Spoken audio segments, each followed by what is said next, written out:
Մի քանի օր առաջ լսում էի հայ քաղաքագետի վերլուծությունը։ Տարբեր թեմաների մասին խոսելուց հետո, երբ խոսքը հասավ ռուս-ուկրաինական պատերազմին, մի այսպիսի արտահայտություն արեց. «Մերոնք կարողացան պահել քաղաքը»։ Ես մի պահ զարմացա, քանի որ այնտեղ մերոնք չկան, մի կողմից ուկրաինացիներ են, մյուս կողմից ռուսներ։ Վերլուծելով արտահայտությունը հասկացա, որ իր համար մերոնքը ուկրաինացիներն են։ Մտածեցի, լավ, ոչինչ, այդ մարդու կարծիքն էլ սա է։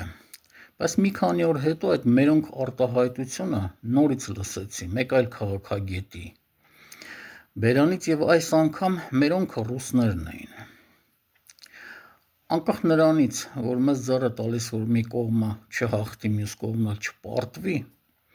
այնտեղ մերոնք չկան։ Մի կողմից ուկրաինացիներն են, մի կողմից ռուսները։